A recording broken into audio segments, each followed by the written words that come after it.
Setelah mereka bertukar tubuh, mereka pun pulang bersama-sama. Ternyata selama mereka berada di dalam ruangan, ada Tamaki yang menguping pembicaraan mereka. Ya, karena dengan kemampuan yang dimilikinya, ia dapat dengan mudah menyelinap tanpa diketahui.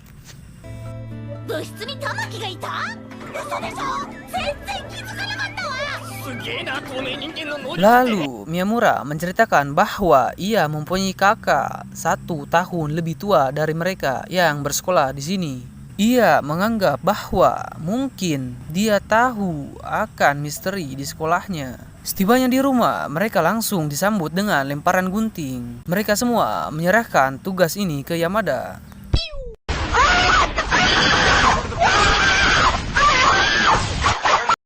Tanpa basa-basi, Yamada pun langsung dengannya. Ia pun kaget. Yamada langsung mengancamnya dengan menggunakan tubuhnya. Akan tetapi, ancaman itu tidak seberapa. Malah Yamada yang diancam balik. Yamada pun langsung mengatakan semuanya tentang mengapa ia kesini dan apa tujuannya. Kakaknya Miyamura memberikan apa yang ia tahu selama ini. Menurutnya, Yamada belum siap bertemu dengan penyihir ketujuh itu. Karena yang terjadi bakalan serius. Yamada yang bakal kena bahayanya.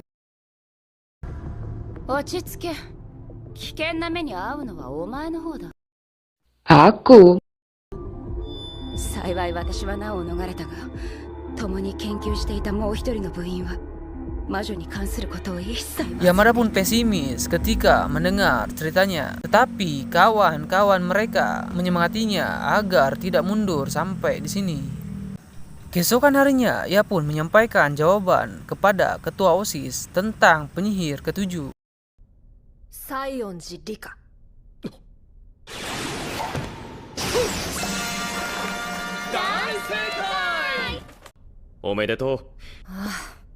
Ia pun kembali bertemu dengan Shiraishi-san untuk memberikan informasi yang ia dapat.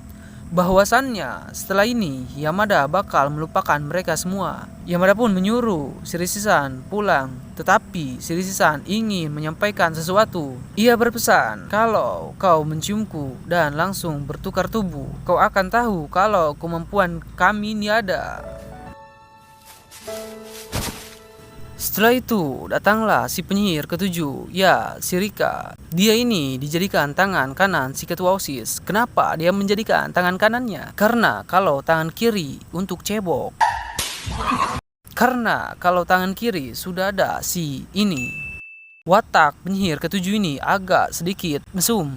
Di scene ini, Yamada telah menyiapkan bakal kehilangan ingatannya. Setelah itu, Rika memberikan kertas yang bertulisan tindakan pencegahan, dah kayak obat aja bro. Yang tertulis sihirnya akan bekerja dalam 24 jam ke depan.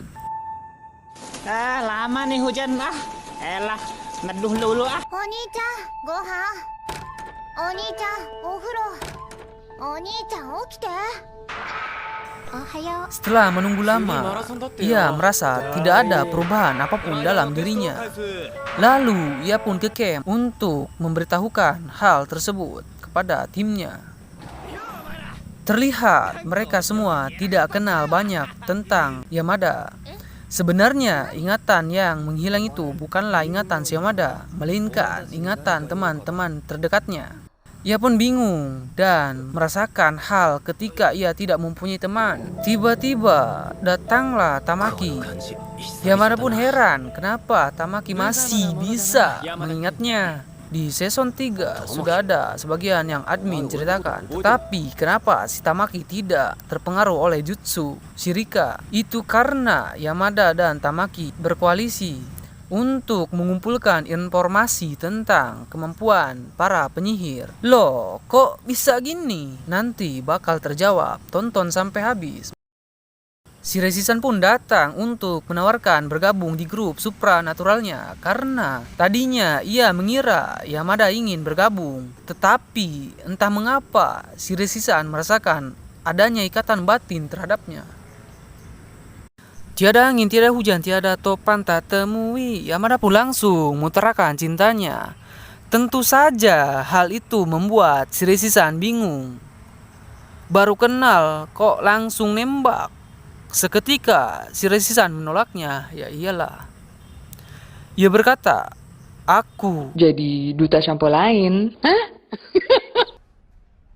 私他に好きな人がいるから。 langsung terkena mental dah itu si Yamada. 気にすることはないさ、山田君。失恋だ。 Yamada pun ingin mencari orang yang disukai Shiraishi-san itu. 振られて落ち込んでたんじゃなかったのかい？振られたら諦めなきゃいけねえ決まりなんてあるのかよ。 Ia pun bertanya kepada Ito-san. Ito-san pun memberitahukan kemungkinan orang yang disukai Shiraishi-san yaitu Miyamura. Awal mula Shiraishi-san suka yaitu pada saat mereka berdua jatuh dari tangga. Yamada pun paham bahwa Shiraishi-san juga menyukainya. Tanpa basa-basi, Yamada langsung masuk ke ruangan OSIS. Ya, sepertinya tangan kiri ketua OSIS tidak ada tandingannya.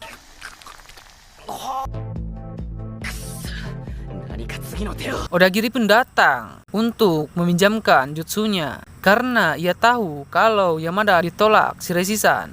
Odagiri menyuruh Yamada untuk menemuinya di belakang sekolah. Odagiri sedikit kesal lalu menyuruh Yamada langsung dengannya karena Yamada sudah berpengalaman. Alhasil langsung ia lakukan. Momen itu pun seketika dilihat oleh Shiraishi-san. Yamada pun berusaha menjelaskannya, tapi alasan apapun itu karena Shiraishi-san telah dihapus ingatannya, jadi tidak ada sangkut pautannya lagi dengannya. Tetapi yang namanya chemistry, perasaan yang memang asli dari dalam hati, ia merasa kalau Yamada tidak asing baginya. 山田君、あなたは一体誰？ Otak memang bisa dimanipulasi, akan tetapi tidak dengan hati. Sebagaimanapun kita melupakan orang yang kita cintai, hati perasaan kita yang bakal merasakan kesedihan itu. Ia pun menjelaskan semuanya, akan tetapi Shiraishi-san tidak percaya begitu saja. Padahal kan di episode sebelumnya kan ada HP, kenapa mereka nggak foto-foto atau bikin vlog masuk di YouTube bersama-sama bahwa Yamada kelak bakal hilang ingatan. Walaupun yang hilang ingatan kawan-kawannya, tetapi itu juga kan bisa membuat mereka percaya bahwa mereka hilang ingatan. Ya terserah gue lah Tong. Gue yang bikin bukan lu. Sekarang tujuan Yamada ingin mengembalikan ingatan mereka semua. Tiba-tiba Odagiri datang. Ia bersikap sama seperti dulu. Hal itu yang membuat Yamada senang karena telah mendapatkan jawaban. Ya, ia bukan hanya juru kunci untuk mendeteksi jutsu penyihir, melainkan bisa juga mengembalikan ingatan yang telah dihapus oleh penyihir ketujuh. Cara ini hanya efektif untuk penyihir saja. 宮村にキスした時は戻ってなかったぞ。だからこれは魔女だけに有効な解除法なんだよ。参ったらいくらキスで記憶が戻るって分かったところで Tiba-tiba datanglah si Rika, penyihir ketujuh, yang memang dia dan semua OSIS tidak tahu bahwasannya sihir ini bisa dibatalkan melalui pengguna jutsu kopi. Yamada pun menelepon Odagiri untuk menceritakan semuanya. Rika pun ingin membuat penyihir yang sudah kembali ingatannya melupakannya lagi. Keesokan harinya, ingatan Odagiri tidak menghilang. Masalah ini langsung diketahui OSIS. Mereka bertiga harus diam-diam untuk melaksanakan rapat. まるちゃんどうする？そうだね。これは少々厄介なことになってきたようだ。 Odagiri menjelaskan bahwa dulu ia pernah ikut ritual penyihir dengan cara mengumpulkan seluruh penyihir di ruangan itu, maka permintaan apapun itu bakal terkabul kecuali hilangnya korupsi di muka bumi ini. よし、まずは魔女たちの記憶を戻して回るぜ。 Akan tetapi OSIS bergerak lebih cepat. Tidak boleh ada siswa yang Lalu Shiraishi-san pun menanyakan apakah Yamada penjahat itu. Ia berkata seperti itu karena sebelumnya Yamada mencoba dengannya. Shiraishi-san pun mengajak Yamada untuk pulang bareng. sambil bercerita bahwa Miyamura berhenti dari klub. Ya, sepertinya dengan keadaan saat ini mereka semua bakal saling menjauh. Shiraishi-san pun memperbolehkan Yamada dengannya karena ia penasaran dengan penjelasan Yamada kemarin. Ia kepo apa yang bakal terjadi setelah dengan Yamada sampai diviralkan di sekolah. Datanglah tangan kiri si ketua OSIS untuk mencegahnya. Ya, ternyata setelah kejadian waktu itu, ingatan Odagiri tidak bisa hilang. Tangan kiri ketua OSIS memata-matai Yamada untuk mencegah hal serupa terjadi. Walau mengembalikan ingatan Shiraishi-san gagal, tetapi ia berhasil mengembalikan ingatan penyihir lainnya. Sekarang mereka hanya tinggal mengumpulkan 2 penyihir saja, yaitu si Rika dan si Shiraishi-san. 実際が謎のままだ。あの女の能力は特殊すぎるんだよな。焦りすぎだろ。 Ketika hal ini sudah merasa amat sangat serius, ketua OSIS pun langsung turun tangan. Siapa suruh lu nyepelein orang, giliran masalah dah besar, terketir kan lu? Mereka semua pun dibagikan surat undangan berkumpul. Mereka hanya mempunyai waktu 3 hari untuk mengumpulkan semua penyihir sebelum tanggal 20 Oktober itu. Yamada pun langsung menemui Shiraishi-san untuk mengembalikan ingatannya.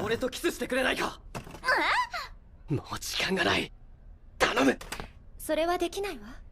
伊藤さんだっているし。それでも構わない。もう時間がないんだ。必ず後で事情は話す。 Scan kembali ke Tamaki dan Odagiri. Kali ini mereka bakal membujuk penyihir ketujuh. Sebenarnya orang ini gak perlu dicari guys ya. Tinggal ketika orang membutuhkannya, dia pun langsung datang. Tapi admin yakin kalau niatnya mau pinjam uang, pasti gak bakalan datang nih orang. Dicari ke rumahnya pun tidak ada.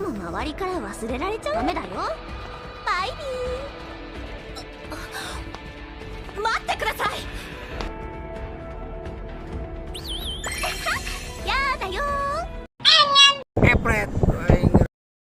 生徒会が制御できない存在だし、それじゃあ生徒会の意味がないもんね。 Scan kembali ke Yamada dan Shiraishi-san. Ketika ia akan tiba-tiba dia pun terbang. Anjay.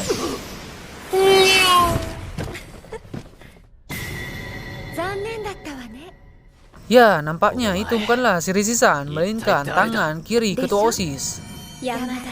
Karena merasa dipermainkan, Yamada pun marah besar. Ia langsung membuat ketua OSIS ketar-ketir dibuatnya. Ketua OSIS pun memberitahukannya kalau Shiraishi-san berada di rumah tangan kirinya. Ia menjelaskan bahwa murid biasa tidak diperbolehkan menjenguk anggota OSIS. Yamada pun langsung ke rumah Miyamura untuk memaksanya ke rumah tangan kiri ketua OSIS. Tetapi Leona, kakaknya Miyamura, menjelaskan bahwa itu hanya sia-sia saja. Tetapi akan tekad dan rasa cintanya yang amat sangat kuat, satu langkah pun si Yamada tidak gentar. Karena sudah sejauh ini.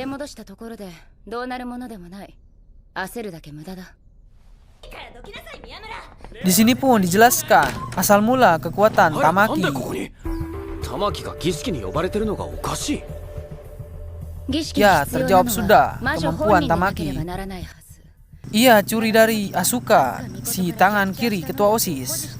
Makanya dia diundang untuk mengembalikan kekuatannya si Asuka. Tinggal Shiraishi-san yang masih belum disadarkan.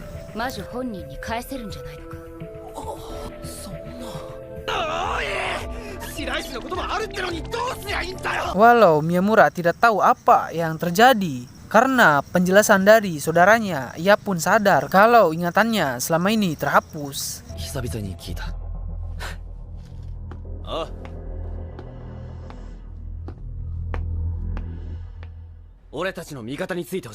Ya, kelihatannya mereka berdua butuh si Yamada untuk membujuk penyihir ketujuh. Yamada mengasuh Rika bahwasannya ia selama ini dimanfaatkan ketua OSIS. そんな大切な関係だとしたら、どうして山崎はアスカと白石を入れ替えたりしたんだろうな。とかな。そんなはずないじゃん。山田君、リカとハルちゃんの仲を裂くつもり？いや、俺は真実を言ったまでだぜ。 Lalu dia pun menceritakan selama ia masuk ke sekolah tidak ada yang peduli dengannya dan tidak ada yang mengenalinya, bahkan guru sekalipun namanya pun tidak ada di absen. Tetapi yang peduli dan mengenalinya hanyalah ketua OSIS. Yamada pun berhasil memujuknya, akan tetapi dengan syarat 分かった。 ia harus membawakan Leona ke hadapannya. する。ただし条件があるの。レオナちゃんを学校に連れてきてくれるかな？ Scan langsung ke Leona dan ternyata Leona dan ketua OSIS adalah sepasang kekasih. いい加減覚悟を決めねばな。 Ia pun langsung mengabari Yamada untuk ke rumahnya. 西園寺理香に私を学校に連れてこいと言われたのだろう。 Ia sudah tahu kalau si Rika memintanya bertemu. Sedikit pemberitahuan, dulu si Leona adalah anggota grup supranatural. Sama dengan mereka semua, ia bersama ketua OSIS memecahkan misteri ketujuh penyihir itu. Alasan si ketua OSIS mencalonkan menjadi ketua OSIS yaitu karena hanya untuk klub supranaturalnya ini agar tetap ada. Ketika mereka mengetahui nama penyihir itu, semuanya berakhir dengan hilangnya ingatan si ketua OSIS. Mengapa si Leona tidak hilang ingatannya? Ya, karena dia berhasil melarikan diri. Sejak saat itulah ia tidak pernah lagi masuk sekolah. Karena dia sudah rindu berat dengan ayangnya, si ketua OSIS. Dia pun mau bertemu si Rika, sekalian ngapel ke ruangannya. 私の記憶を消す代わりに儀式に参加してもらう。それでいいな。分かってるし、リカは約束守る子だもん。 Pada saat si penyihir ketujuh menghilangkan ingatannya, Leona memberikan tanggapan yang mengiris hatinya. Ya, memang benar. 世話されたな。はい、終わったよ。 Setelah itu, sebelum dia pulang, Leona ingin bertemu dengan ketua OSIS, walau hanya sekejap. Di scene ini menguatkan kalau memang perasaan itu tidak bisa dibohongi. Cukup dengan satu kata, hatinya merasakan kesedihan itu. いいや。そうか、もう下校時間だ。君もすぐ下校するようにね。そうするよ。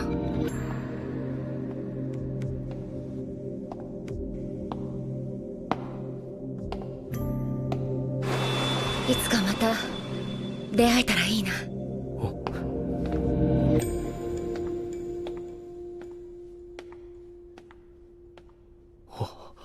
涙。 Keesokan harinya, mereka pun menangkap tangan kiri ketua OSIS yang berada dalam tubuh si Rishi-san agar tidak ada yang menghalanginya lagi. 勇気だけはたたえて差し上げますわ。さて、次の相手はあなたかしら。ええ、私よ。と言いたいところだけれど、今回は遠慮しておくわ。ありがとうみんな。ナイスチームワークだったわ。さて山田、あとは任せたわよ。 Yamada dan Miyamura datang ke rumahnya Asuka, si tangan kiri ketua OSIS. Tidak bisa menahan kerinduan yang amat sangat mendalam. Yamada pun menerobosnya langsung. Yamada pun langsung memeluk erat si Rishi-san. 山田君。いいだろう。そんなことどうだっていいだろう。 Walau ia masih hilang ingatan, tapi spontan air matanya terjatuh. Mereka pun berkumpul untuk bersiap memulai upacara itu. さて、これで全員揃ったわね。いよいよだわ。山崎がいないうちに儀式を始めるぞ。目印に沿って立てばいいのね。さあ、先輩もですよ。そう簡単に儀式ができると思わないことね。 Ketua OSIS pun datang, mengira bakal menghalangi rencana Yamada. Ketua OSIS pun duduk dan ingin menyaksikan langsung upacara ini. Alasan dia melakukan hal itu karena dia juga kehilangan ingatannya. Plot twist dari anime ini yaitu si ketua OSIS itu sendiri. Itulah mengapa ia menyuruh Yamada untuk mencari tahu si penyihir ketujuh. karena penyihir yang lain Yamada sudah memecahkannya. Makanya ketika semua penyihir sudah diketahui, Ketua OSIS mengirim surat kepada semua penyihir untuk melaksanakan upacara pada tanggal 20 Agustus. Sebenarnya Yamada secara tidak langsung membantu misteri ketujuh penyihir yang belum terpecahkan oleh OSIS. Yamada sebenarnya tidak perlu membujuk si Reshisan ataupun si Rika karena mereka semua toh bakalan berkumpul juga. Cuman admin gak tahu pasti sih kalau misalkan si ketua OSIS yang berada di tengah lingkaran itu, apakah harapan yang dia mau bakal terkabul atau tidak. Tapi menurut admin sendiri nih ya, kemungkinan tidak. Menurut admin hanya orang yang mempunyai jutsu menyalin yang bisa, karena jutsu itu adalah kunci utama. Sudah jelas yang memiliki jutsu ini selain tidak mempan dengan jutsu penyihir lainnya, jutsu ini juga bisa membatalkan ingatan yang hilang hanya untuk sesama penyihir. Jadi pengguna jutsu ini adalah kunci untuk meminta harapan. Semua kekuatan penyihir ini adalah turun-temurun dari sekolah ini sendiri. Kekuatan mereka bakal hilang ketika sudah tamat dari sekolah ini, lalu diwariskan ke generasi selanjutnya. Kekuatan ini masuk ke dalam raga mereka melalui harapan, dikarenakan murid yang meminta harapan kekuatan itu banyak yang bermasalah. Si Reshisan walau dia tidak bermasalah, akan tetapi ia mengharapkan kekuatan itu. Sedangkan si Yamada ketika pertama kali pindah di sekolah ini, harapannya ingin berubah menjadi pribadi yang lebih baik. Semenjak Yamada mempunyai kekuatan itu, ia perlahan berubah. Sampai saat ini sudah benar-benar berubah. Yo, Mara! Kyoku wa modotta ka? これでやっと謎が解けたよ。まさか私たちの方が山田のことを忘れちゃうなんてね。そんなこと予想もつかなかったしな。どちらにしろ同じことだわ。山田君、おかえり。今日はパーッとやりましょう。待ってくれ。 Sebenarnya Yamada tidak mengharapkan sesuatu yang tidak bermanfaat, akan tetapi ia mengharapkan semua kekuatan yang ada di sekolahan ini この hilang. 学校から魔女の能力を消してくれってな。そ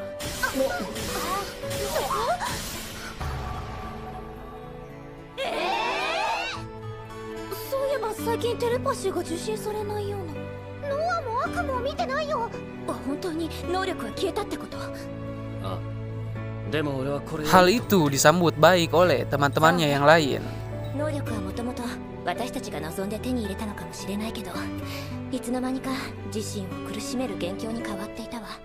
それにも私たち能力に頼らなくても十分楽しい学校生活を送れてましたし、先輩のおかげでね。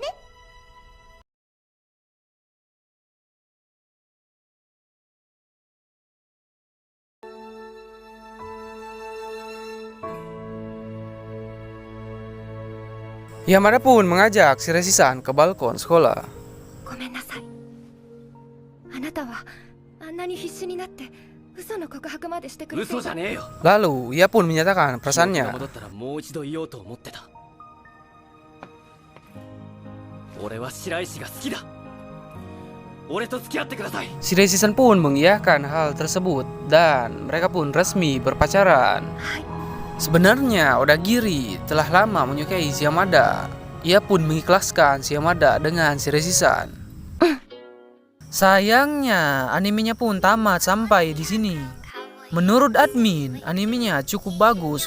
Untuk memahami anime ini, admin rasa tidak cukup hanya ditonton satu kali saja. Admin sendiri menonton anime ini sampai 3 kali, baru ngeh akan misteri-misterinya. Tapi admin rasa dengan spoiler ini kalian bisa paham karena admin telah menjelaskan misteri-misteri di anime ini yang mudah dipahami.